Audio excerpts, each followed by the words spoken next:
भारतीय वैभवशाली लोकतंत्र का प्रतीक है ये सेंगोल।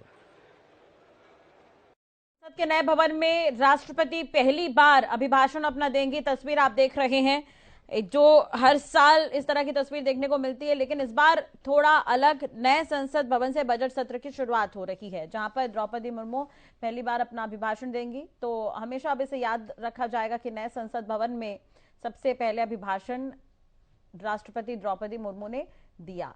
अब तस्वीर हम आपको दिखा रहे हैं, प्रधानमंत्री नरेंद्र मोदी भी उनके साथ मौजूद हैं। तस्वीर में आप देख सकते हैं। हालांकि अभिभाषण से पहले, संसद भवन आने से पहले प्रधानमंत्री ने अपना बयान भी दिया था और अब कुछ ही देर में राष्ट्रपति अपना अभिभाषण देंगे और उसके बाद बजट सत्र शुरू हो जाएगा। तो 9 तारीख तक ये बजट सत्र चलेगा और ये तस्वीर हम आपको दिखा रहे हैं। राष्ट्रपति भवन में पहुंच गई हैं और नए संसद भवन की तस्वीर आप देख सकते हैं।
माननीय सदस्यगण, सभी का नमस्कार।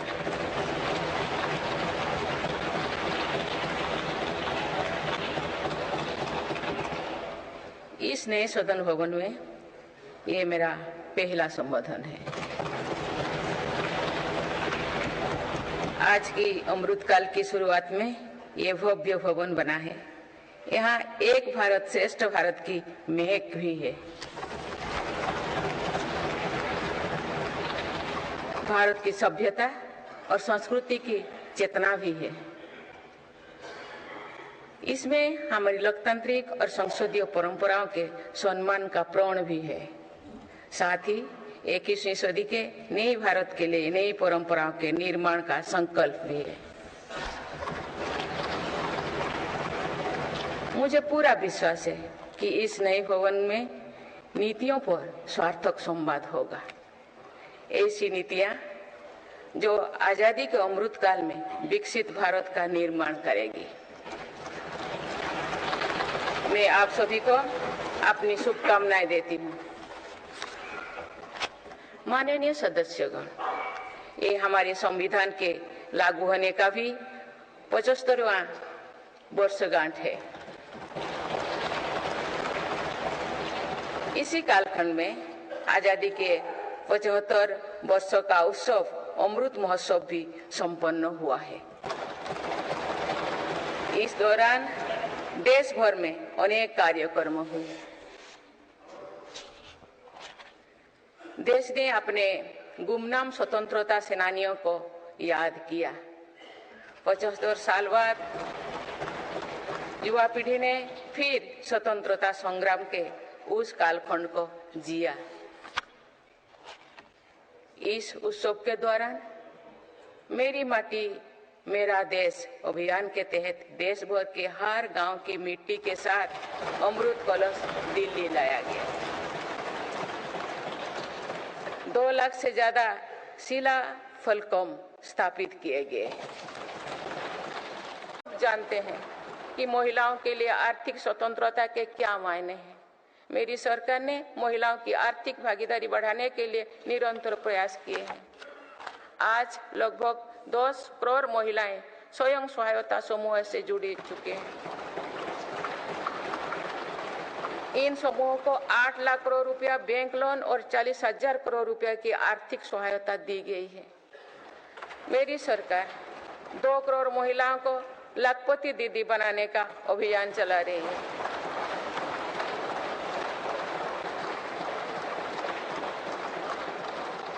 नमो ड्रोन दीदी योजना के तहत समूहों को 15,000 ड्रोन उपलब्ध कराए जा रहे हैं। मातृत्व अवकाश 12 सप्ताह से बढ़ाकर 26 सप्ताह करने से देश की लाखों महिलाओं को बहुत मदद मिली है। मेरी सरकार ने महिलाओं की पहली बार सशस्त्र बलों में परमानेंट कमीशन दिया गया है।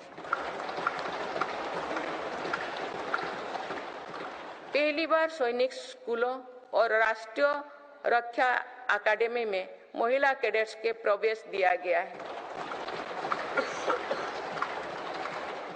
आज महिलाएं फाइटर पायलट भी है और नौसेना के जहाज को भी पहली बार कमांड कर रहे हैं।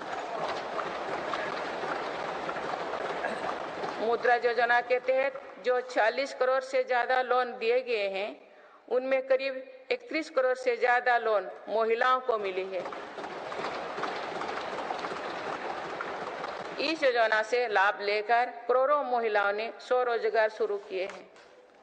माननीय सदस्यगण, मेरी सरकार आज खेती को अधिक लाभकारी बनाने पर बल दे रही है। हमारा ये प्रयास है कि खेती में लागत कम हो और लाभ अधिक हो। मेरी सरकार ने पहली बार 10 करोड़ से अधिक छोटे किसानों को भी देश की कृषि नीति और योजना में प्रमुखता दी है। पीएम किसान सम्मान निधि के तहत अब तक 2,80,000 करोड़ रुपया किसानों को मिल चुके हैं।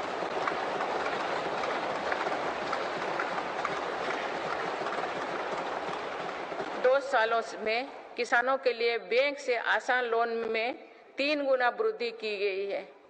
प्रधानमंत्री फसल बीमा योजना के तहत किसानों ने 30,000 करोड़ रुपया प्रीमियम भरा। इसके बदले उन्हें 1.5 लाख करोड़ रुपए का क्लेम मिला है। पिछले 10 वर्षों में लगभग 18 लाख करोड़ रुपया एमएसपी के रूप में धान और गेहूं की खेती करने वाले किसानों को मिले हैं। ये 2014 से पहले के 2 सालों की तुलना में 2.5 गुना अधिक है।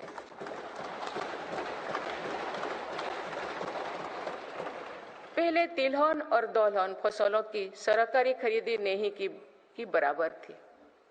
पिछले दशकों में तिलहन और दलहन की खेती करने वाले किसानों को एमएसपी के रूप में 1.25 लाख करोड़ रुपया मिले हैं।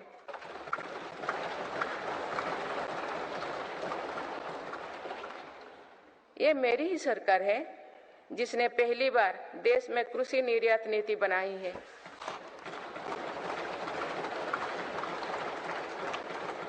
इससे एग्रीकल्चर एक्सपोर्ट 4 लाख करोड़ रुपया तक पहुंचा है।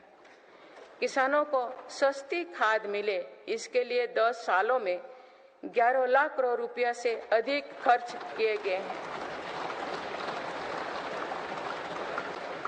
मेरी सरकार ने 1.25 लाख से ज्यादा प्रधानमंत्री किसान समृद्धि केंद्र स्थापित किए हैं। अभी तक लगभग 8,000 किसान उत्पादक संघ एफपीओ बनाए जा चुके हैं। मेरी सरकार कृषि में सहकारिता को बढ़ावा दे रहे हैं। इसके लिए देश में पहली बार सहकारिता मंत्रालय बनाया गया है। सरकारी क्षेत्र में दुनिया की सबसे बड़ी अनाज भंडारण योजना शुरू की गई है। जिन गांव में सहकारी समितियां नहीं है, वहां 2 लाख समितियां बनाई जा रही है। मत्स्य पालन क्षेत्र में 38,000 करोड़ रुपया से अधिक की योजनाएं चलाई जा रही है, जिसके कारण मत्स्य उत्पादन पिछले 2 साल में 95 लाख मीट्रिक टन से बढ़कर 175 लाख मीट्रिक टन यानी लगभग 2 गुना हो गया है। इनलैंड फिशरीज का उत्पादन 61 लाख मीट्रिक टन से बढ़कर 131 लाख मीट्रिक टन हो गया है। मत्स्य पालन क्षेत्र में निर्यात भी 30,000 करोड़ रुपया से बढ़कर 64,000 करोड़ रुपया तक यानी 2 गुनी से ज्यादा बढ़ा है। देश में पहली बार पशुपालकों और मछुआरों को किसान क्रेडिट कार्ड का लाभ दिया गया है। पिछले दशकों में प्रति व्यक्ति दूध उपलब्धता 40% बढ़ी है। पशुओं को खुरपका और मुंहपका बीमारियों से बचाने के लिए पहली बार मुफ्त टीकाकरण अभियान चल रहा है। अब तक 4 चरणों में 50 करोड़ से ज्यादा टीका पशुओं की दिए जा चुके हैं। माननीय सदस्यगण, जनकल्याण की ये जितनी भी योजनाएं हैं, ये सुविधाएं भर नहीं है। इसका देश के नागरिकों के पूरे जीवन चक्र पर सकारात्मक असर पड़ रहा है।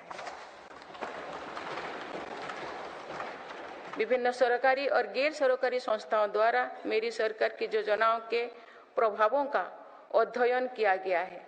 इसके परिणाम बहुत ही प्रभावकारी है और गरीबी से लड़ रहे दुनिया के हर देश को प्रेरित कर रहने वाले हैं। बीते वर्षों में विभिन्न संस्थाओं के अध्ययन में सामने आया है कि 11 करोड़ शौचालयों के निर्माण और खुले में शौच बंद होने से अनेक बीमारियों की रोकथाम हुई है।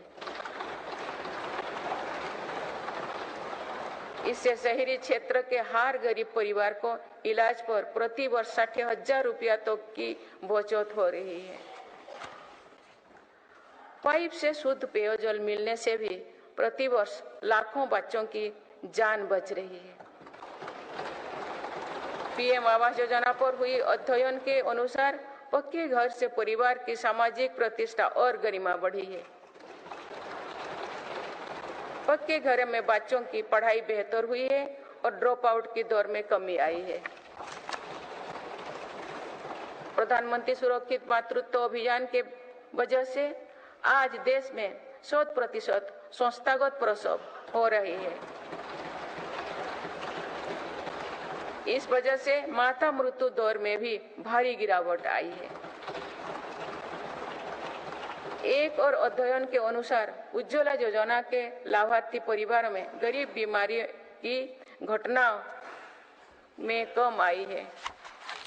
माननीय सदस्यगण, मेरी सरकार मानव केंद्रित विकास पर बल दे रही है। हमारे लिए हर नागरिक की गरिमा सर्वोपरि है। यही सामाजिक न्याय की हमारी अवधारणा है। भारत के संविधान के हर अनुच्छेद का संदेश भी यही है। हमारे यहाँ लंबे समय तक सिर्फ अधिकारों पर चर्चा होती थी। हमने सरकार के कर्तव्यों पर भी बोल दिया। इससे नागरिकों में भी कर्तव्य भाव जागा। आज अपने अपने कर्तव्य के पालन से हर अधिकार की गारंटी का भाव जागृत हुआ। मेरी सरकार ने उनकी भी सुध ली है जो अब तो विकास की धारा से दूर रहे हैं। ऐसे हजारों आदिवासी गांव हैं जहां बीते 2 वर्षों में पहली बार बिजली और सड़क पहुंची। लाखों आदिवासी परिवारों को अब जाकर पाइप से शुद्ध पानी मिलना शुरू हुआ। विशेष अभियान के तहत मेरी सरकार हजारों आदिवासी बहुल गांव में 4G इंटरनेट सुविधा भी पहुंचा रही है। बंधन केंद्रों की स्थापना और 90 से ज्यादा वन उपज पर MSP दिए जाने से आदिवासियों को बहुत लाभ हुआ है। मेरी सरकार ने पहली बार जनजातियों में भी सबसे पिछड़े जनजातियों की सुध ली है। उनके लिए लगभग 24,000 करोड़ रुपया की PM जनमन योजना बनाई है। आदिवासी परिवारों में अनेक पीढ़ियां सिकल सेल एनीमिया में पीड़ित रही है। पहली बार इसके लिए राष्ट्रीय मिशन शुरू किया गया है। अब तक लगभग 1,40,00,000 लोग की जांच की हो चुकी है। दिव्यांगजनों के लिए भी मेरी सरकार ने सुगम्य भारत अभियान चलाए हैं। साथ ही भारतीय सांकेतिक भाषा में पाठ्य पुस्तकें उपलब्ध कराई है। ट्रांसजेंडर को समाज में सम्मानजनक स्थान दिलाने और उनके अधिकारों के संरक्षण हेतु भी कानून बनाए हैं। माननीय सदस्यगण, हमारे यहाँ विश्वकर्मा परिवारों के बिना दैनिक जीवन की कल्पना भी मुश्किल है।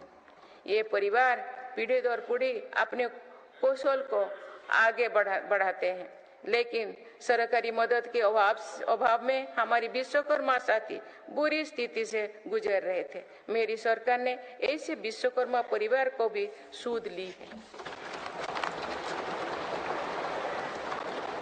अभी तक PM विश्वकर्मा योजना से 84 लाख से ज्यादा लोग जुड़ चुके हैं। रेहड़ी, ठेले, फुटपाथ पर काम करने वाले साथी भी दशकों से अपने हाल पर छोड़ दिए गए थे। मेरी सरकार ने PM स्वनिधि योजना द्वारा उनको बैंकिंग से जोड़ा। इस योजना के तहत अब तक 10,000 करोड़ रुपया से अधिक की राशि के ऋण दिया जा चुका है।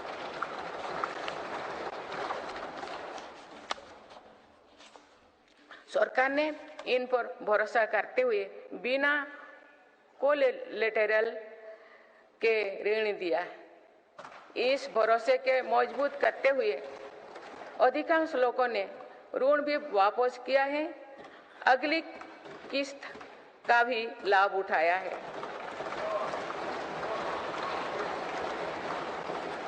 इस योजना के अधिकतर लाभार्थी दलित, पिछड़े, आदिवासी और महिलाएं हैं।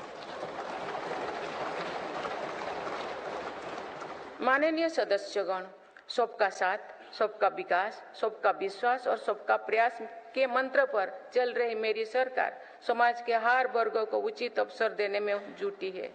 पहली बार सामान्य वर्ग के गरीबों को आरक्षण की सुविधा दी गई है। मेडिकल में ग्रेजुएशन और पोस्ट ग्रेजुएशन के लिए OBC के केंद्रीय कोटे के तहत दाखिली में 27% आरक्षण सुनिश्चित किया गया है। राष्ट्रीय पिछड़ा बोर्ड आयोग को संवैधानिक दर्जा दिया गया है। मेरी सरकार ने बाबा साहेब आम्बेडकर से जुड़े 5 स्थानों को पंचतीर्थ के रूप में विकसित किया। आज देश भर में आदिवासी स्वतंत्रता सेनानियों के लिए समर्पित 10 संग्रहालय बनाया जा रहा है।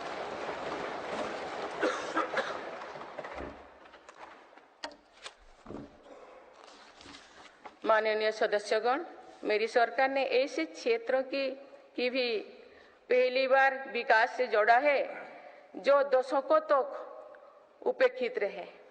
हमारी सीमाओं से सटे गांवों को देश का अंतिम गांव माना जाता था। मेरी सरकार ने उन्हें देश का पहला गांव बनाया है।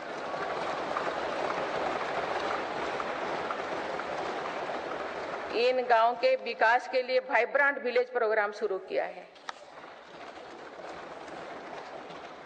अंडमान निकोबार और लक्षद्वीप जैसे हमारे दूर सुदूर के द्वीप समूह भी विकास से वंचित थे। मेरी सरकार ने इन द्वीपों में भी आधुनिक सुविधाओं का निर्माण किया। वहां सड़क, हवाई यातायात और तेज इंटरनेट की सुविधाएं पहुंचाई। कुछ सप्ताह पूर्व ही लक्षद्वीप को भी अंडर वाटर ऑप्टिकल फाइबर से जोड़ा गया है। इससे स्थानीय लोगों के साथ ही पर्यटकों को भी सुविधा होगी। मेरी सरकार द्वारा आकांक्षा जिला कार्यक्रम के तहत देश के 100 से अधिक जिलों में विकास का प्राथमिकता दी गई है। इस कार्यक्रम की सफलता को देखते हुए मेरी सरकार ने आकांक्षा ब्लॉक कार्यक्रम भी शुरू किया है। इससे देश के उन ब्लॉक्स में विकास पर विशेष जोर दिया जा रहा है जो पीछे छूट गए हैं। माननीय सदस्यगण, मेरी सरकार आज पूरी सीमा पर मॉडर्न इंफ्रास्ट्रक्चर बना रही है। एक काम बहुत पहले ही प्राथमिकता के आधार पर हो जाना चाहिए था।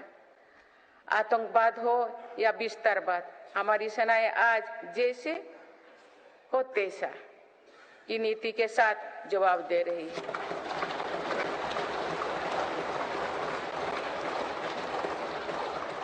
आंतरिक शांति के लिए मेरी सरकार के प्रयासों के सार्थक परिणाम हमारे सामने हैं। जम्मू कश्मीर में आज सुरक्षा का वातावरण है। आज वहां हड़ताल का सन्नाटा नहीं, भीड़ भरे बाजार की चल पहल है। नॉर्थ ईस्ट में अलगाववाद की घटना में भारी कमी आई है। अनेक संगठनों ने स्थायी शांति के तरफ कदम बढ़ाए हैं। नक्सलवाद से प्रभावित क्षेत्र घटे हैं और नक्सली हिंसा में भी भारी गिरावट हुई है। माननीय सदस्यगण, भारत के लिए ये समय आने वाली सदियों का भविष्य लिखने का है। हमारे पूर्वजों ने हजारों वर्षों की एक विरासत हमारे लिए छोड़ी है। अपने पूर्वजों की सौगातों का आज भी हम बड़े गौरव के साथ याद करते हैं। आज की पीढ़ी को भी ऐसा विरासत बनानी है जो सदियों तक याद रखी जाए। इसलिए मेरी सरकार आज एक बड़े विजन पर काम कर रही है। इस विजन में आने वाले 5 वर्षों का कार्यक्रम भी है। इसमें आने वाले 25 साल का रोड मैप भी है। हमारे लिए विकसित भारत सिर्फ आर्थिक समृद्धि तक सीमित नहीं है।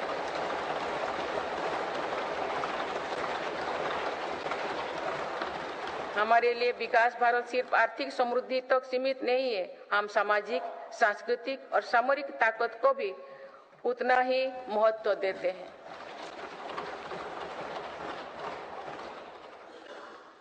इनके बिना विकास और आर्थिक समृद्धि स्थायी नहीं रह सकती है।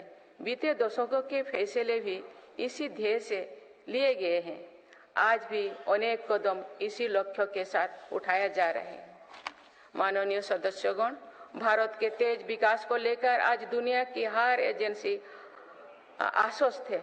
राष्ट्रीय और अंतर्राष्ट्रीय एजेंसी जो भी आकलन कर रहे हैं, उनका आधार भारत की नीतियां हैं। इंफ्रास्ट्रक्चर में रिकॉर्ड निवेश और पॉलिसी रिफॉर्म निवेशकों का विश्वास और बढ़ा रहा है। पूर्ण बहुमत वाली स्थिर और मजबूत सरकार के लिए भारतीयों का संकल्प भी दुनिया को नया भरोसा दे रहे हैं।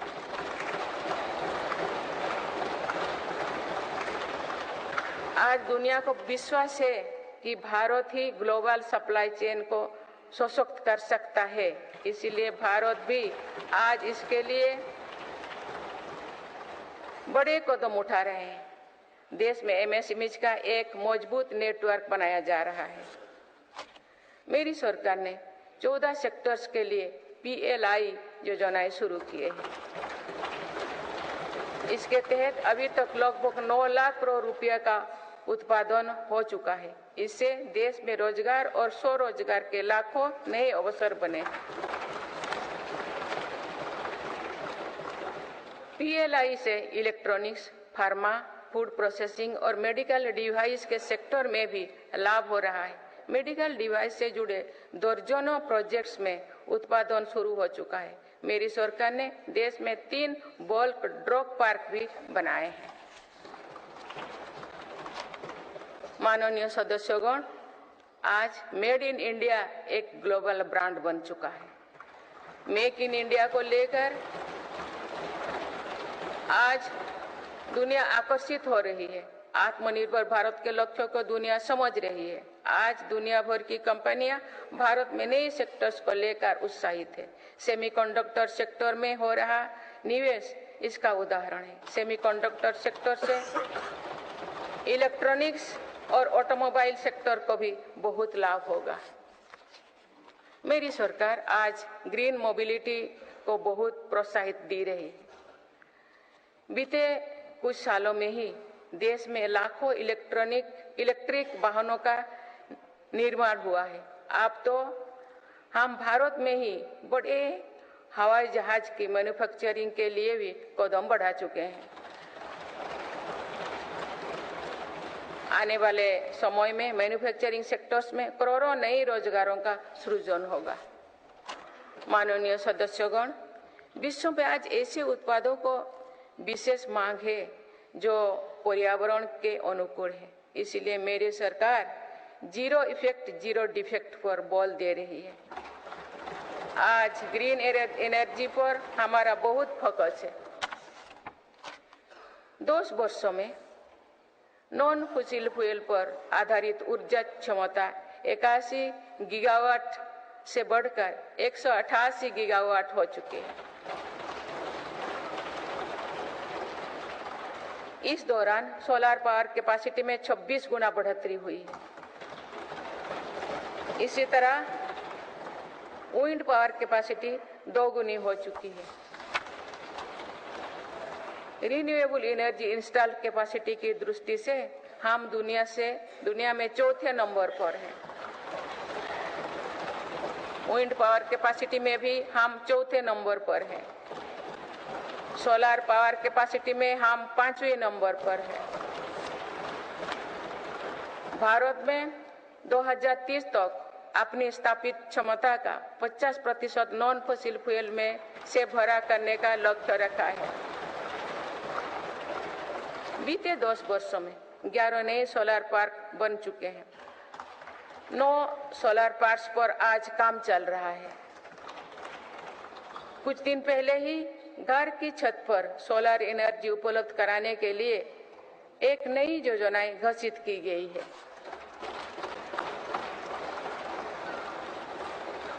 इसके तहत 1 करोड़ परिवारों को मदद दी जाएगी। इससे बिजली का बिल भी कम होगा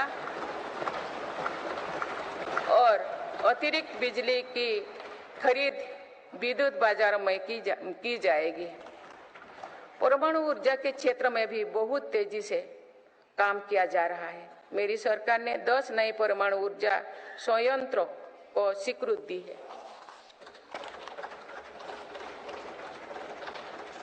हाइड्रोजन एनर्जी के क्षेत्र में भी भारत तेज गति से आगे बढ़ रहा है। हम अभी तक लद्दाख और दमन दीव में 2 प्रोजेक्ट शुरू कर चुके हैं। मेरी सरकार ने इथेनॉल के क्षेत्र में अभूतपूर्व काम किया है। देश 12% इथेनॉल ब्लेंडिंग का लक्ष्य हासिल कर चुका है।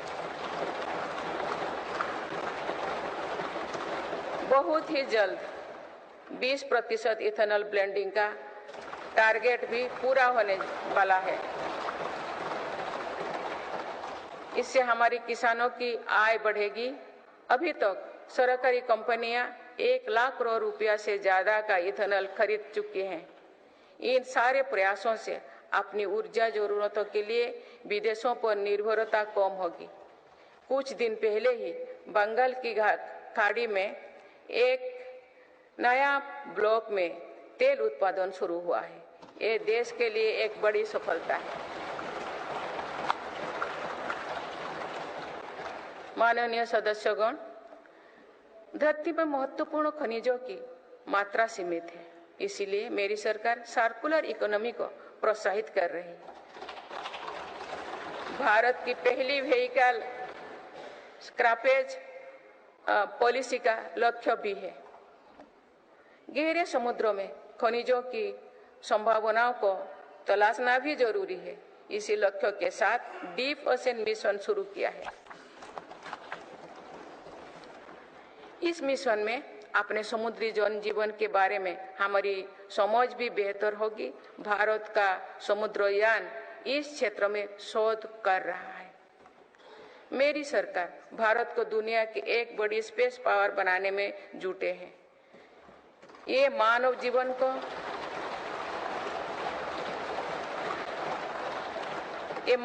को बेहतर बनाने का एक माध्यम है। साथ ही ये स्पेस इकोनॉमी में भारत की हिस्सेदारी बढ़ाने का भी प्रयास है। भारत के स्पेस प्रोग्राम के विस्तार के लिए महत्वपूर्ण फैसला लिए गए हैं। इसके कारण अनेक नए स्पेस स्टार्टअप्स बने हैं। अब वो दिन दूर नहीं है जो भारत का गगनयान स्पेस में जाएगा।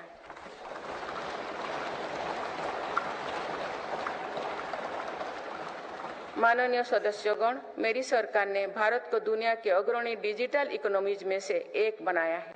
इससे करोड़ों युवाओं को रोजगार मिला है। हमारा प्रयास है कि चौथी औद्योगिक क्रांति में भारत दुनिया में सबसे आगे रहे। मेरी सरकार आर्टिफिशियल इंटेलिजेंस मिशन पर काम कर रही है। ये भारत के युवाओं को नई अवसर देगा। ये नए स्टार्टअप्स के लिए संभावनाएं खोलेगा। इससे कृषि, स्वास्थ्य और शिक्षा के क्षेत्र में क्रांतिकारी बदलाव आएगी। मेरी सरकार ने नेशनल क्वांटम मिशन भी स्वीकृत किया है। क्वांटम कंप्यूटिंग नए दौर की डिजिटल व्यवस्था बनाएगा। इस क्षेत्र में भारत आगे रहे, इसके लिए काम शुरू हो चुके हैं। माननीय सदस्यगण, मेरी सरकार भारत की युवा शक्ति की शिक्षा और कौशल विकास के लिए निरंतर नए कदम उठा रही है। इसके लिए नई राष्ट्रीय शिक्षा नीति बनाई गई और उसे तेजी से लागू किया जा रहा है। राष्ट्रीय शिक्षा नीति में मातृभाषा और भारतीय भाषाओं में शिक्षा पर बल दिया गया है। इंजीनियरिंग, मेडिकल, कानून जैसे विषयों की पढ़ाई भारतीय भाषा में प्रारंभ कर दी गई है।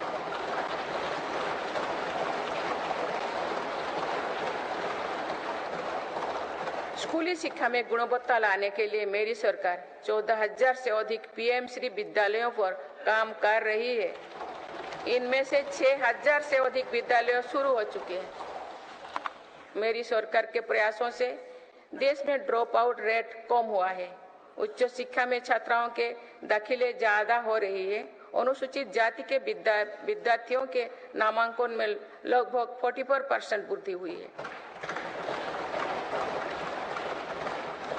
नामांकन में अनुसूचित जनजाति के विद्यार्थियों की 65% और ओबीसी के विद्यार्थियों को 44% अधिक वृद्धि हुई है। इनोवेशन को बढ़ावा देने के लिए अटल इनोवेशन मिशन के अंतर्गत 2000 अटल टिंकरिंग लैब स्थापित किए गए हैं। इसमें 1 करोड़ से अधिक विद्यार्थी जुड़े हैं। साल 2014 तक देश में 7 एम्स और 390 से भी कम मेडिकल कॉलेज थे। वही पिछले दशक में 16 एम्स और 315 मेडिकल कॉलेज स्थापित किए गए।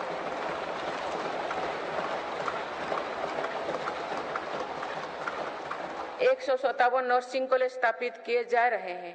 पिछले दशक में एमबीबीएस की सीटों में 2 गुना से भी अधिक की वृद्धि हुई है। माननीय सदस्यगण, पर्यटन क्षेत्र युवाओं के लिए रोजगार देने वाला एक बड़ा सेक्टर है। मेरी सरकार ने बीते 2 वर्षों में पर्यटन के क्षेत्र में अभूतपूर्व काम किए हैं। भारत में घरेलू टूरिस्ट की संख्या के साथ ही भारत आने वाले विदेशी पर्यटकों की संख्या भी बढ़ी है।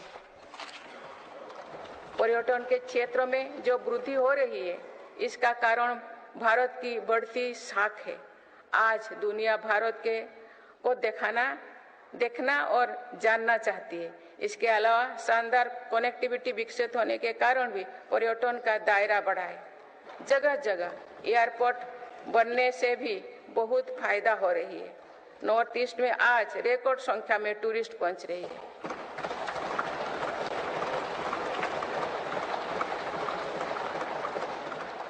अंडमान निकोबार और लक्षद्वीप को लेकर उत्साह चरम पर है। मेरी सरकार ने देश भर में तीर्थ और ऐतिहासिक स्थलों के विकास पर बल दिया है।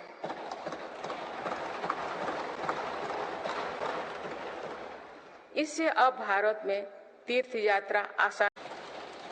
3 करोड़ से ज्यादा लोगों ने 5 प्राणों की शपथ ली। 70,000 से ज्यादा अमृत सरोवर बने। 2 लाख से ज्यादा अमृत वाटिकाओं का निर्माण हुआ। 2 करोड़ से ज्यादा पेड़ पौधे लगाया गया। 16 करोड़ से ज्यादा लोगों ने तिरंगा के साथ सेल्फी अपलोड की। अमृत उत्सव के दौरान ही कर्तव्य पथ पर नेताजी सुभाष चंद्र बोस की प्रतिमा स्थापित की गई। राजधानी दिल्ली में देश के अब तक के सभी प्रधानमंत्रियों की समर्पित म्यूजियम खोला गया। शांति निकेतन और होयबला मंदिर वर्ल्ड हेरिटेज लिस्ट में शामिल हुई। साहिबजादों की याद में वीरवाल दिवस घोषित हुआ। भगवान बिरसा मुंडा के जन्म दिवस को जनजातीय गौरव दिवस घोषित किया गया। विभाजन की विभीषिका को याद करते हुए 14 अगस्त को विभाजन विभीषिका स्मृति दिवस घोषित किया गया। माननीय सदस्यगण, बीता वर्ष भारत के लिए ऐतिहासिक उपलब्धियों से भरा रहा है। इस दौरान देशवासियों का गौरव बढ़ाने वाले अनेक पल आए। दुनिया में गंभीर संकटों के बीच भारत सबसे तेजी से विकसित होती बड़ी अर्थव्यवस्था बना। लगातार 2 क्वार्टर से भारत की विकास दर 7.5% से ऊपर रही है। भारत चंद्रमा के दक्षिण ध्रुव पर झंडा फहराने वाला पहला देश बना। भारत ने सफलता के साथ आदित्य मिशन लॉन्च किया। धरती से 15 लाख किलोमीटर दूर अपनी सैटेलाइट पहुंचाई। ऐतिहासिक G20 सम्मेलन के सफलता ने पूरे विश्व में भारत की भूमिका को सशक्त किया। भारत ने एशियाई खेलों में पहली बार 100 से अधिक मेडल जीते। पारा एशियाई खेलों में भी 100 से अधिक मेडल जीते। भारत को अपना सबसे बड़ा समुद्री पुल अटल सेतु मिला। भारत को अपनी पहली नमो भारत ट्रेन तथा पहली अमृत भारत ट्रेन मिली। भारत दुनिया से सबसे तेजी से 5G रोल आउट करने वाला देश बना। भारतीय एयरलाइंस कंपनी ने दुनिया की सबसे बड़ी एयरक्राफ्ट डील की। पिछले साल ही मेरी सरकार ने मिशन मोड में लाखों युवाओं की सरकारी नौकरी दी है।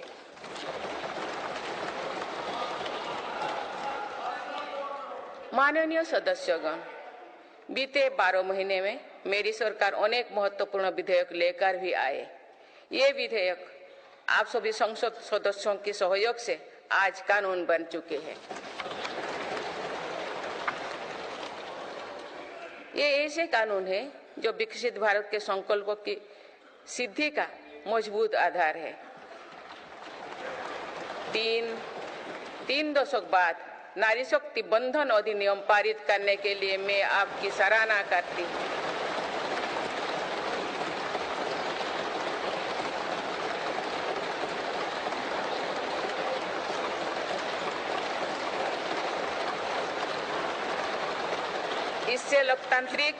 इससे लोकसभा और विधानसभा के महिलाओं की ज्यादा भागीदारी सुनिश्चित हुई है। ये वुमेन लीड डेवलपमेंट के मेरी सरकार के संकल्प को मजबूत करता है। रिफॉर्म, परफॉर्म और ट्रांसफॉर्म के अपने कमिटमेंट को मेरी सरकार ने लगातार जारी रखा है। गुलामी के कालखंड में प्रेरित क्रिमिनल जस्टिस सिस्टम अब इतिहास हो गया है। आप दंड को नहीं अपितु न्याय को प्राथमिकता है। न्याय सर्वोपरि के सिद्धांतों पर नई न्याय संहिता देश को मिली है। डिजिटल पर्सनल डेटा प्रोटेक्शन अधिनियम से डिजिटल स्पेस और सुरक्षित होने वाला है। अनुसंधान नेशनल रिसर्च फाउंडेशन अधिनियम से देश में रिसर्च और इनोवेशन को बल मिलेगा।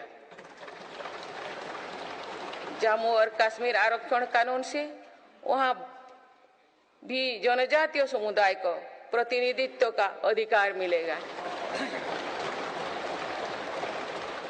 इस दौरान सेंट्रल यूनिवर्सिटी कानून में भी संशोधन किया गया।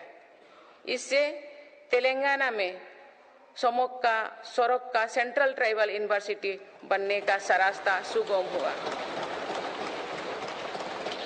पिछले वर्ष 76 अन्य पुराने कानून को भी हटाया गया है।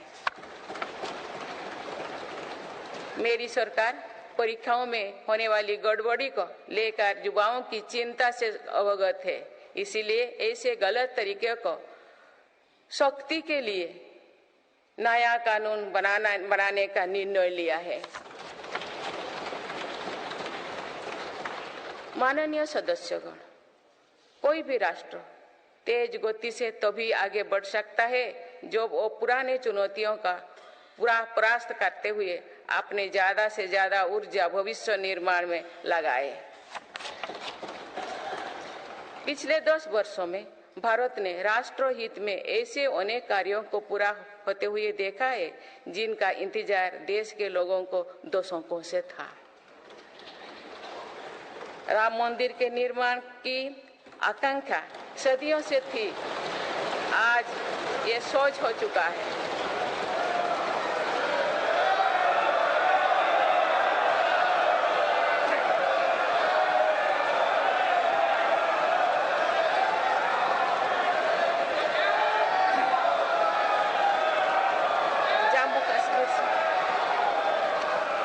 जम्मू कश्मीर से आर्टिकल 370 हटाने को लेकर शंकाएं थी, आज वो इतिहास हो चुकी है।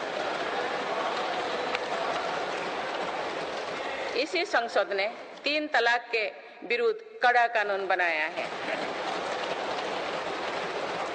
इसी संसद ने हमारे पड़ोसी देशों से आए पीड़ित अल्पसंख्यकों को नागरिक देने वाला कानून बनाया। मेरी सरकार ने वन रैंक वन पेंशन की भी लागू किया, जिसका इंतजार 4 दशकों से था। ओआरओपी लागू होने के बाद अब तो पूर्व सैनिकों को लगभग 1 लाख करोड़ रुपए मिल चुकी है। भारतीय सेना में पहली बार चीफ ऑफ डिफेंस स्टाफ की नियुक्ति भी हुई है। माननीय सदस्यगण, उत्कलमणि पंडित गोपबंधु दास की अमर पंक्तियां असीम राष्ट्र प्रेम की भावना का सदा संचार करती है। उन्होंने कहा था, मिशु मोर देह ए देश माटी रे, देशवासी चली जान तु पिठी रे, देशर स्वराज्य पथे जेते गाड़, उरु तोही गड़ी मोर मांस हाड़। अर्थात मेरा शरीर इस देह की माटी के साथ मिल जाए, देशवासी मेरी पीठ पर से चलते चल जाए, देश के स्वराज पथ में जितनी भी खाइयां हैं वे मेरी हाड़ मांग से फट जाए।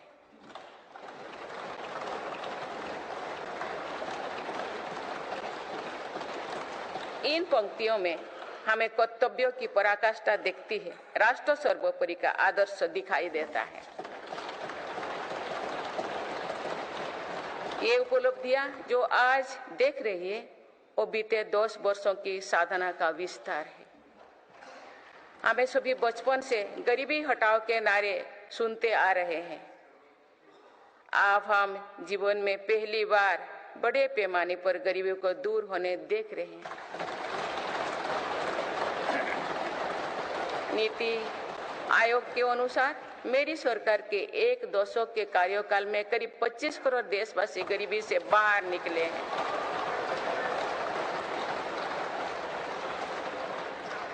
यह है प्रत्येक गरीब में नया विश्वास जगाने वाली बात है।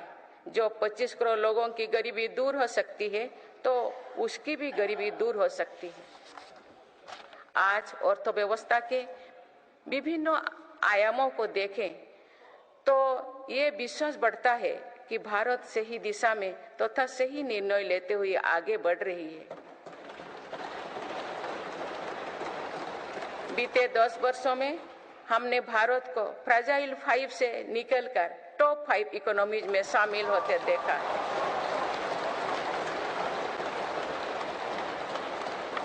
भारत का निर्यात करीब $450 बिलियन से बढ़कर $775 बिलियन से अधिक हो गया है।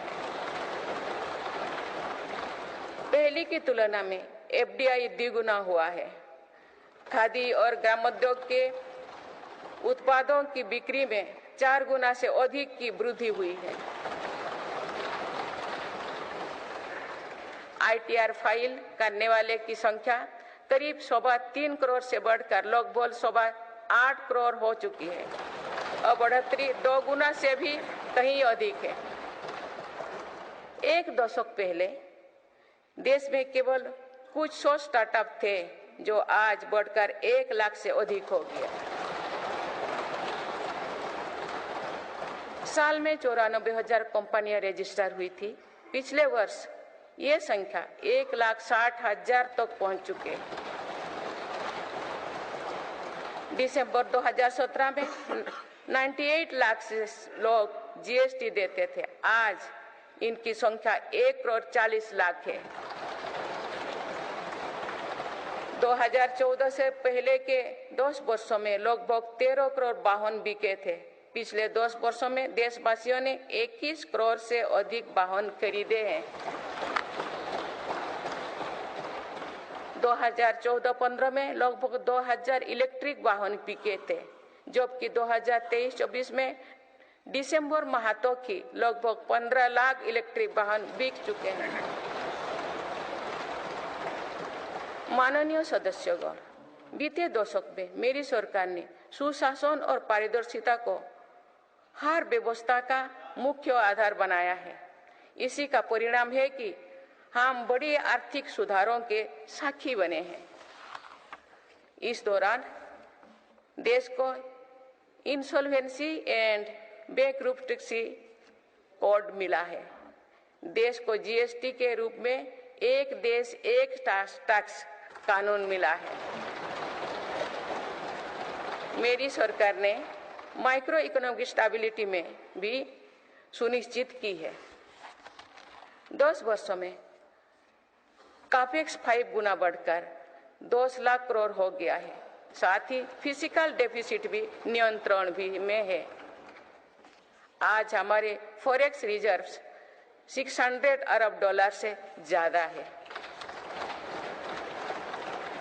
हमारे बैंकिंग सिस्टम जो पहले बुरी तरह से चरमराया था, वो आज दुनिया के सबसे मजबूत बैंकिंग सिस्टम में से एक बना है। बैंक का एनपीए जो कभी डबल डिजिट में होता था, वो आज लगभग 4% ही है। मेक इन इंडिया और आत्मनिर्भर भारत अभियान हमारी ताकत बन चुकी है। भारत आज दुनिया का दूसरा सबसे बड़ा मोबाइल फोन निर्माता है। पिछले एक दशक के दौरान मोबाइल फोन मैन्युफैक्चरिंग में 5 गुना बढ़ोतरी हुई है। कुछ साल पहले भारत खिलौना आयात करता था, आज मेड इन इंडिया खिलौने निर्यात कर रहा है। भारत का डिफेंस प्रोडक्शन 1 लाख करोड़ रुपए के पार पहुंच चुका है।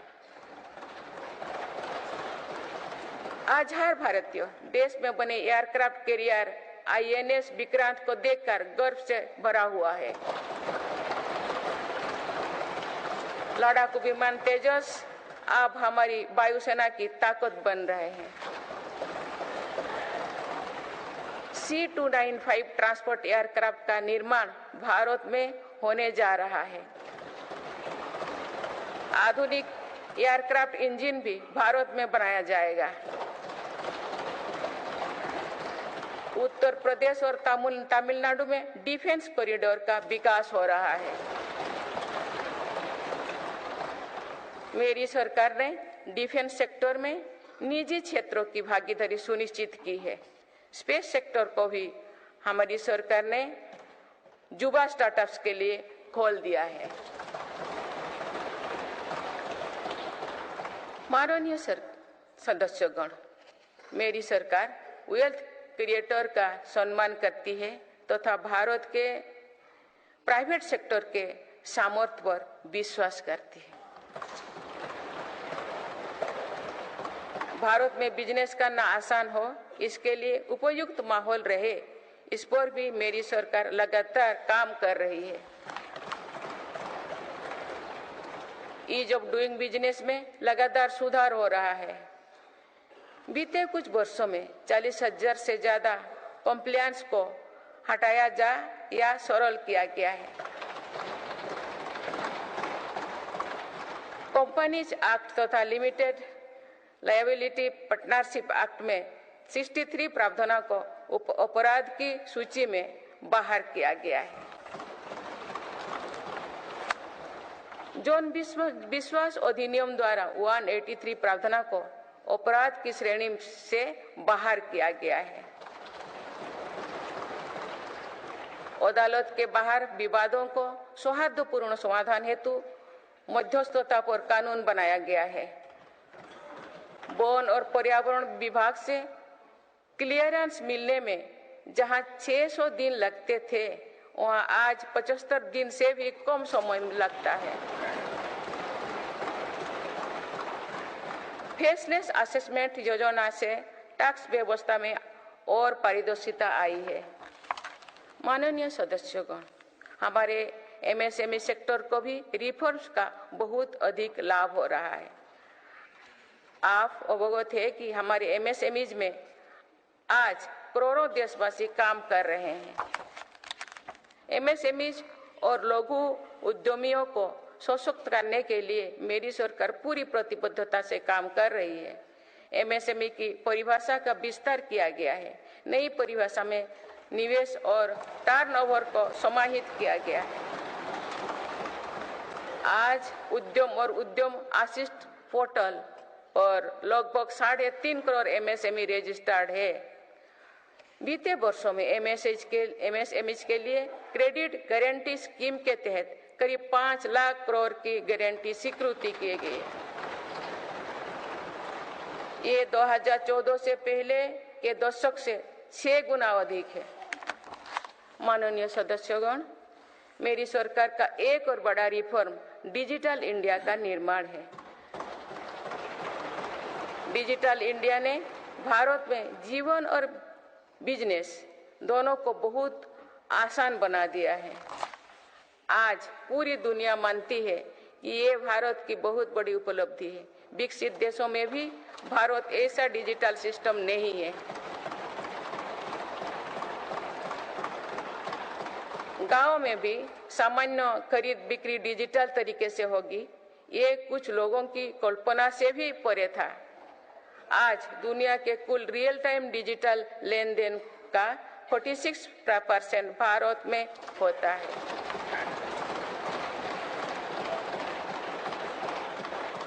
पिछले महीने यूपीआई से रिकॉर्ड 1200 करोड़ ट्रांजैक्शन हुई है। इसके तहत 18 लाख करोड़ रुपया का रिकॉर्ड लेन देन हुआ है। दुनिया के दूसरे देश भी आज यूपीआई से ट्रांजैक्शन की सुविधा दे रही है। डिजिटल इंडिया के कारण बैंकिंग आसान हुई है और लेन देन भी सरल हुआ है। जनधन आधार मोबाइल की त्रिशक्ति से भ्रष्टाचार पर लगाम लगने में मदद मिली है। मेरी सरकार अब तक 34 लाख करोड़ रुपया डीबीटी से ट्रांसफर कर चुके हैं। जनधन आधार मोबाइल के कारण करीब 10 करोड़ फर्जी लाभार्थी सिस्टम से बाहर किए गए हैं। इससे 3.25 लाख करोड़ रुपया गलत हाथों में जाने से बचे हैं। डिजी लॉकर की सुविधा भी जीवन को आसान बना रही है। इसमें अभी तक यूजर्स के 6 बिलियन से ज्यादा डॉक्यूमेंट्स जारी हुई है। आयुष्मान भारत हेल्थ अकाउंट के तहत लगभग 53 करोड़ लोगों की डिजिटल हेल्थ आईडी बन चुकी है।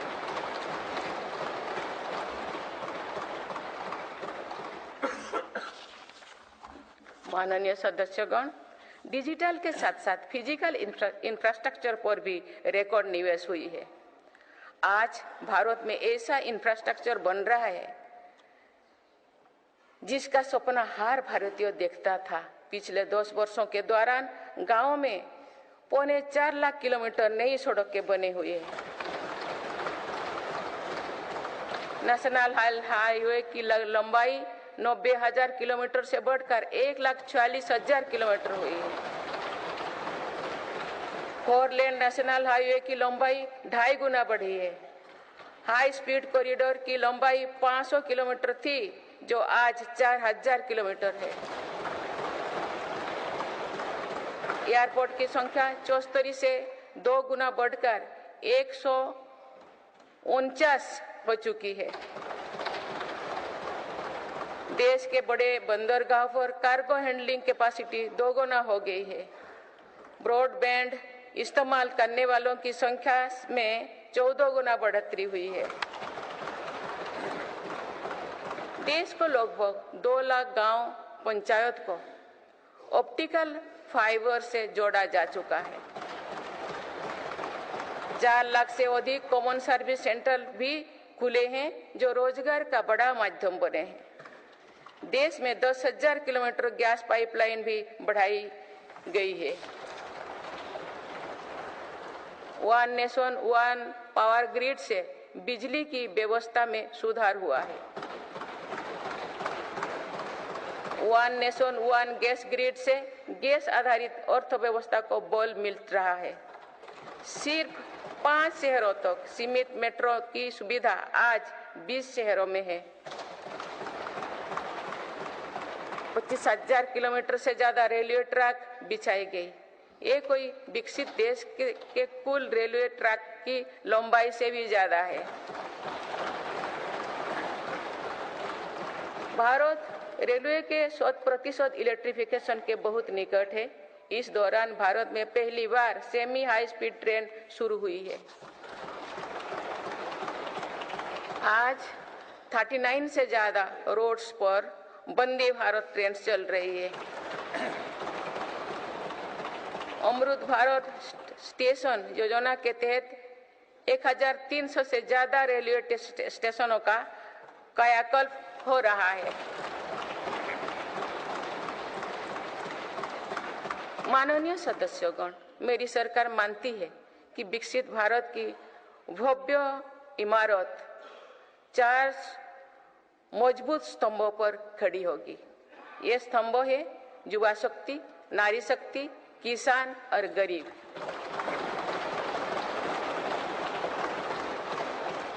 देश के हर हिस्से, हर समाज में इन सभी की स्थिति और सपने एक जैसे ही हैं। इसीलिए इन 4 स्तंभों को सशक्त करने के लिए मेरी सरकार निरंतर काम कर रही है। मेरी सरकार ने टैक्स का बहुत बड़ा हिस्सा इन स्तंभों को मजबूत बनाने पर खर्च किया है। 4 करोड़ 10 लाख गरीब परिवार को अपना पक्का घर मिला। इस पर लगभग 6 लाख करोड़ रुपया खर्च किए गए। लगभग 11 करोड़ ग्रामीण परिवारों तक पहली बार पाइप से पानी पहुंचा है। इस पर 4 लाख करोड़ रुपया खर्च किया जा रहे हैं। हाल ही में 10 करोड़ उज्ज्वला के गैस कनेक्शन पूरी हुई है। आज इन लाभार्थी बहनों को बहुत सस्ती गैस भी दी जा रही है। इस पर भी सरकार द्वारा 2.5 लाख करोड़ रुपया खर्च किए गए हैं। कोरोना काल से ही 80 करोड़ देशवासियों को मुफ्त राशन दिया जा रहा है।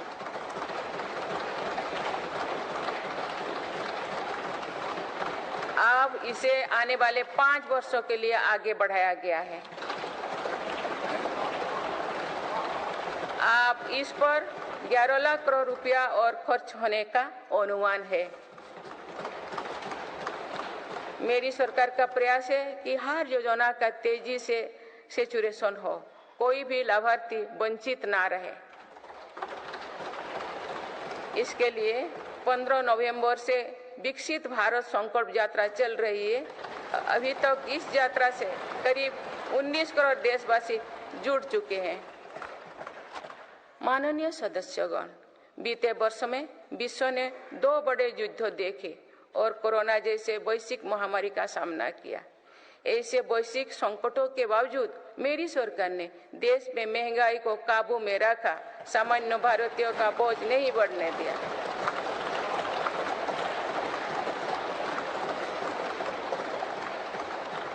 दो 2014 से पहले के 10 वर्षों में औसत महंगाई दर 8% से अधिक थी। पिछले दशकों में औसत महंगाई दर 5% रही। मेरी सरकार का प्रयास रहा है कि सामान्य देशवासी की जेब में अधिक से अधिक बचत कैसे हो। पहले भारत में 2 लाख रुपए की आय पर टैक्स लग जाता था। आज भारत में 7 लाख रुपए तक की आय पर भी टैक्स नहीं लगता। टैक्स छूट और रिफंड्स के कारण भारत के टैक्स पेयर्स को 2 साल में करीब 2.5 लाख करोड़ रुपया की बचत हुई है। आयुष्मान योजना के अलावा भी केंद्र सरकार विभिन्न हॉस्पिटल्स में मुफ्त इलाज की सुविधा देती है। इससे देश के नागरिकों के 3.5 लाख करोड़ रुपया खर्च होने से बचे हैं। जन औषधि केंद्रों की वजह से मरीजों के करीब 28,000 करोड़ रुपया खर्च होने से बचे हैं। कोरोनरी स्टेंट्स, घुटने के इम्प्लांट्स तथा कैंसर की दवाओं की कीमत भी कम की गई है। इससे मरीजों की हर वर्ष लगभग 27,000 करोड़ रुपया की बचत हो रही है। मेरी सरकार किडनी के मरीजों के लिए मुफ्त डायलिसिस का अभियान भी चला रही है। इसका लाभ प्रतिवर्ष 21 लाख से ज्यादा मरीज उठा रहे हैं। इसके प्रतिवर्ष इन 1 लाख रुपया खर्च होने से बचे हैं। गरीबों को सस्ता राशन मिलता रहे, इसके लिए मेरी सरकार ने पिछले दशक में करीब 20 लाख करोड़ रुपया खर्च किए हैं। भारतीय रेल में यात्रा के लिए रेलवे प्रत्येक टिकट पर करीब 50% डिस्काउंट देते हैं। इससे गरीब और मध्यम वर्ग के यात्रियों को हर वर्ष 60,000 करोड़ रुपए की बचत होती है। गरीब और मध्यम वर्ग को कम कीमत पर हवाई टिकट मिल रहे हैं। उड़ान योजना के अंतर्गत गरीब और मध्यम वर्गों को हवाई टिकटों पर 3,000 करोड़ रुपए से ज्यादा की बचत हुई है। LED बल्ब की योजना के कारण बिजली के बिलों में 20,000 करोड़ रुपया में अधिक बचत हुई है। जीवन ज्योति बीमा योजना और सुरक्षा बीमा योजना के तहत गरीबों को 16,000 करोड़ रुपया से ज्यादा की क्लेम राशि मिली है।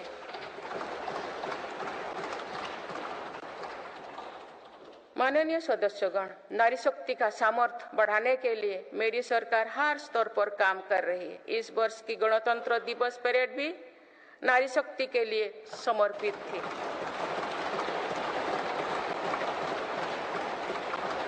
इस परेड में दुनिया ने हमारी बेटियों के सामर्थ्य की झलक देखी। मेरी सरकार ने जल, स्थल, नभ और अंतरिक्ष हर तरफ बेटियों की भूमिका का विस्तार किया है। हम सब हुई है, वही दुनिया भी भारत में हेरिटेज टूरिज्म को लेकर आकर्षित हो रही है। बीते एक वर्ष में 8.5 करोड़ लोग काशी गए हैं।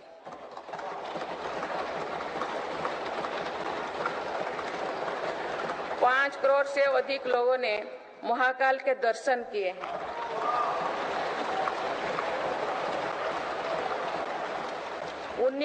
उन्नीस लाख से अधिक लोगों ने केदार धाम की यात्रा की है।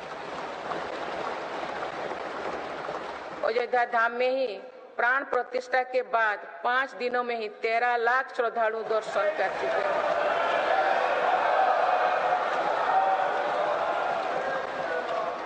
पूर्व, पश्चिम, उत्तर, दक्षिण भारत के हर हिस्से में तीर्थ स्थलों पर सुविधाओं का अभूतपूर्व विस्तार हो रहा है।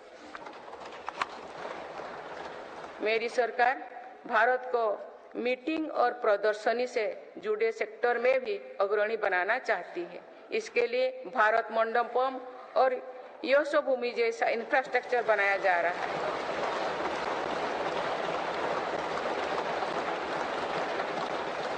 आने वाले समय में टूरिज्म रोजगार का एक बहुत बड़ा माध्यम बनेगा।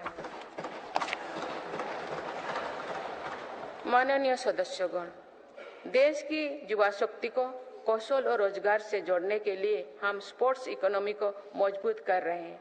मेरी सरकार ने खेलों और खिलाड़ियों को अभूतपूर्व मदद दी है। आज भारत एक बहुत बड़ी खेल शक्ति बनने की ओर अग्रसर हो रहे हैं।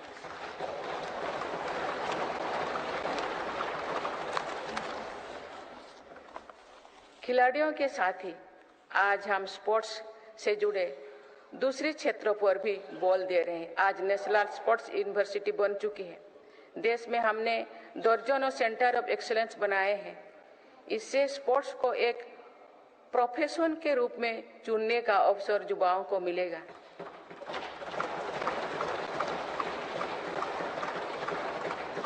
खेल उपकरण से जुड़ी इंडस्ट्री को भी हर प्रकार की मदद दी जा रही है। बीते 10 वर्षों में भारत ने अनेक खेलों से जुड़े इंटरनेशनल स्पोर्ट्स इवेंट्स का शानदार आयोजन किया। देश के युवाओं में कर्तव्यबोध और सेवा भाव का विस्तार करने के लिए मेरा युवा भारत संगठन बनाया गया है। अभी तक इस संगठन से लगभग 1 करोड़ युवा जुड़ चुके हैं। माननीय सदस्यगण, संक्रमण काल में एक मजबूत सरकार होने का क्या मतलब होता है, ये हमने देखा है। बीते 3 वर्षों से पूरी दुनिया में उथल-पुथल मची हुई है। दुनिया के अलग अलग हिस्सों में दरार पड़ गए हैं। इस कठिन दौर में मेरी सरकार ने भारत को विश्व मित्रों के रूप में स्थापित किया है।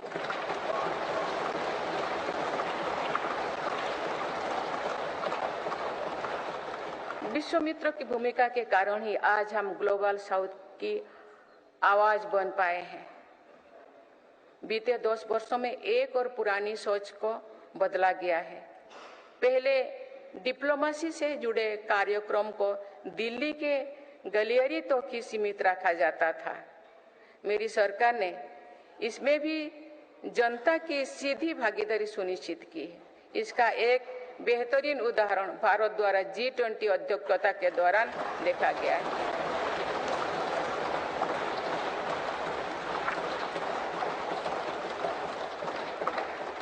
भारत ने G20 को जिस प्रकार जनता से जोड़ा, वैसा पहले कभी नहीं था। देश भर में हुए कार्यक्रम के जरिए भारत के वास्तविक सामर्थ्य से दुनिया का परिचय हुआ। जम्मू कश्मीर और नॉर्थ ईस्ट में पहली बार इतने बड़े अंतर्राष्ट्रीय कार्यक्रम हुए।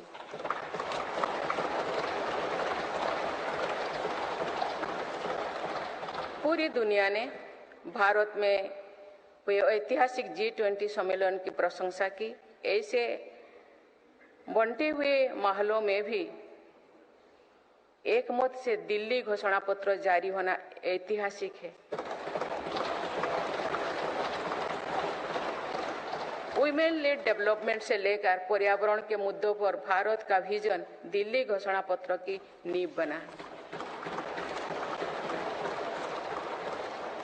हमारे प्रयासों से G20 में अफ्रीकन यूनियन के स्थायी सदस्यता को भी सराहा गया है। इसी सम्मेलन के दौरान Bharat middle east Europe corridor के निर्माण की घोषणा हुई है। ये कॉरिडोर भारत के सामुद्रिक सामर्थ्यों को और सशक्त करेगा।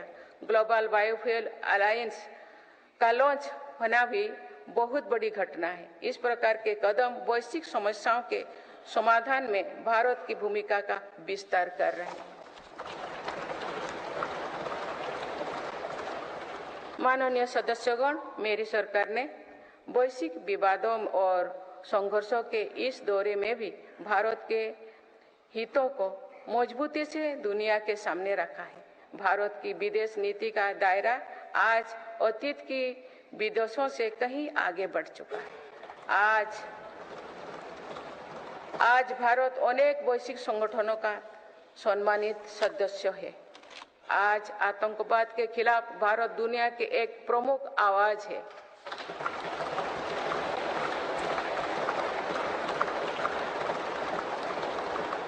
भारत आज संकट में फंसी मानवता की मदद के लिए मजबूती से पहल करता है। दुनिया में कहीं भी संकट आने पर भारत वहां तेजी से पहुंचने का प्रयास करता है। मेरी सरकार ने दुनिया भर के काम कर रहे भारतीयों में नया भरोसा जगाया है।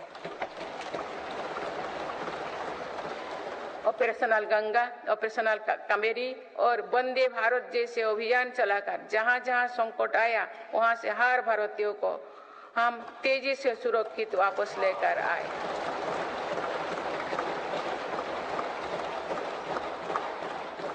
मेरी सरकार ने योग, प्राणायाम और आयुर्वेद की भारतीय परंपरा को पूरी दुनिया तक पहुंचाने के लिए निरंतर प्रयास किए।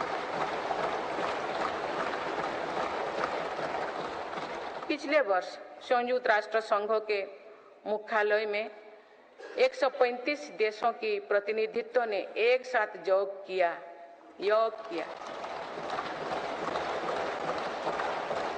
ये अपने आप में एक नया रिकॉर्ड है। मेरी सरकार ने आयुष पद्धतियों के विकास के लिए एक नया मंत्रालय बनाया है। विश्व स्वास्थ्य संगठन का पहला global centre for traditional medicine भी भारत में बन रहा है। माननीय सदस्यगण, सभ्यताओं के कालखंड में ऐसे पड़ाव आते हैं जो सदियों का भविष्य तय करते हैं। भारत के इतिहास में भी ऐसे अनेक पड़ाव आए। इस वर्ष 22 जनवरी को भी देश ऐसे ही एक पड़ाव का साक्षी बना है।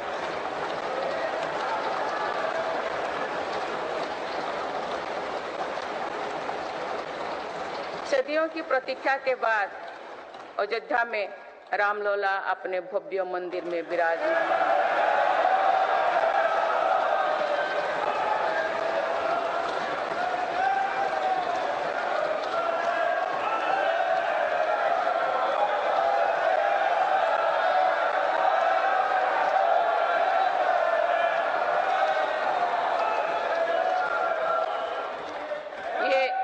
ये करोड़ों देशवासियों की इच्छा और आस्था का प्रश्न था, जिसका उत्तर देश ने पूरे सद्भाव के साथ खोजा है। माननीय सदस्यगण, आप सभी करोड़ों भारतीयों की आकांक्षाओं के प्रतिनिधि हैं। आज जो युवा स्कूल कॉलेज में है, उनके सपने बिल्कुल अलग हैं। हम सभी का ये दायित्व है कि अमृत पीढ़ी के सपनों को पूरा करने में कोई कसर बाकी ना रहे।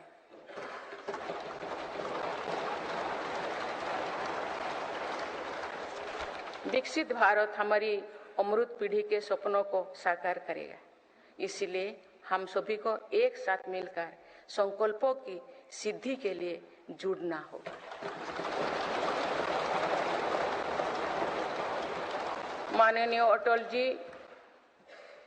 माननीय सदस्यगण, श्रद्धेय अटल जी ने कहा था, अपनी ध्येय यात्रा में हम कभी रुके नहीं है।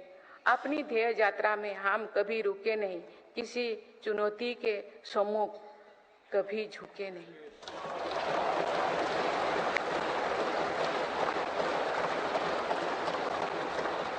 मेरी सरकार 140 करोड़ देशवासियों के सपनों को पूरा करने की गारंटी के साथ आगे बढ़ रही है। मुझे पूरा विश्वास है कि ये नया संसद भवन भारत की ध्येय यात्रा को निरंतर ऊर्जा देता रहेगा, नई और स्वस्थ परंपरा बनाएगा। वर्ष 2047 को देखने के लिए अपने साथी तो अब इस सदन में नहीं होंगे, लेकिन हमारी विरासत ऐसे होनी चाहिए कि तब की पीढ़ी हमें याद रखे।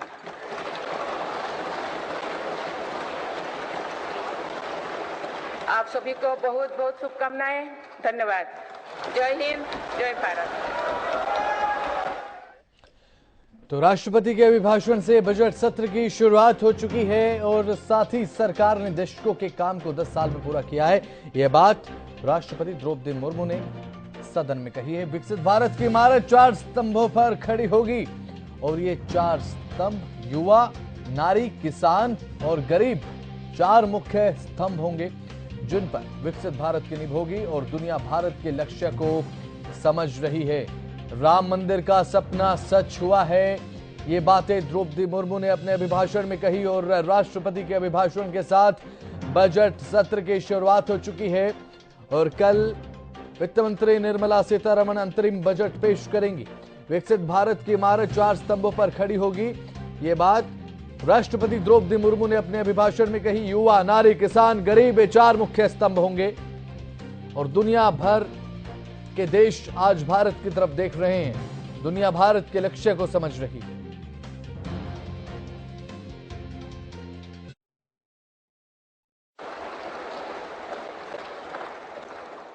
This magnificent building has been constructed at the beginning of Azadi Ka Amrit Kaal. I am confident that this new building will be witness to productive dialogue on policies that will shape the development of Viksit Bharat, the Amrit Kaal of our independence. I extend my best wishes to all of you. Honorable members, this year is also the 75th year of adoption of our Constitution. It was during the Amrit Mahotsav that a statue of Netaji Subhash Chandra Bose was installed on Kartavya Path. Veer Bal Divas was declared in the memory of Sahibzade. Birth anniversary of Bhagwan Birsa Munda was declared as Janjatiya Gaurav Divas. India became the first country to hoist its flag on the southern pole of the moon. India got its largest sea bridge, the Atal Setu. India got its first Namo Bharat train and the first Amrit Bharat train. I appreciate all of you for having enacted the Nari Shakti Vandan Adhiniyam after a wait of 3 decades. This has paved the way for ensuring greater participation of women in the Lok Sabha and legislative assemblies. The criminal justice system rooted in the era of slavery is now history. Honorable members, for centuries there was an aspiration to construct the Ram Mandir. Today it is a reality. There were doubts regarding the removal of Article 370 from Jammu and Kashmir. Those are now history.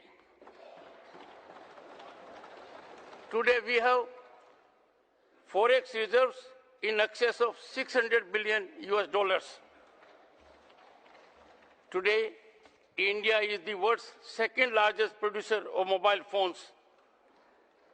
Today, every Indian feels proud on seeing the country's indigenous aircraft carrier INS Vikrant. Another significant reform of my government is the creation of Digital India. Digital India has made life and business much easier in India. Honorable members, my government believes that the grand edifice of Viksit Bharat will be erected on 4 strong pillars.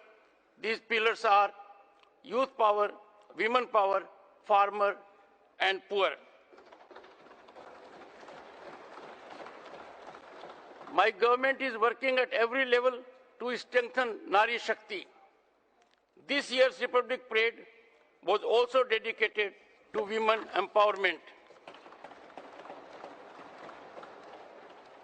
My government has enlarged the role of daughters everywhere in water, land, sky, and space. My government is laying stress on making farming more profitable. Our aim is to reduce the cost of farming while increasing profits. Under the PM Kisan Samman Nidhi scheme, farmers have received over 2,80,000 crore rupees so far. Honorable members, it is difficult to imagine daily life without Vishwakarma families. My government has also taken care of such Vishwakarma families. So far, more than 84 lakh people have connected with the PM Vishwakarma Yojana. Honorable members, my government has made India one of the world's leading digital economies. This has provided employment to crores of youth. My government is continuously taking new initiatives for the education and skill development of India's youth. For this, a new national education policy was framed and is being implemented rapidly. My government also wants to make India a leading destination for meetings and exhibitions related sectors. For this, facilities like Bharat Mandapam, Yashobhumi have been created. In near future, tourism will become a major source of employment. Honorable members, the way India connected G20 with the public was unprecedented. The whole world appreciated the historic G20 summit held in India. Even in this era of global disputes and conflicts, my government has firmly placed India's interests before the world. There, come junctures in the history of civilizations which shape the future of coming centuries. This year, on January 22, the country witnessed a similar epochal moment.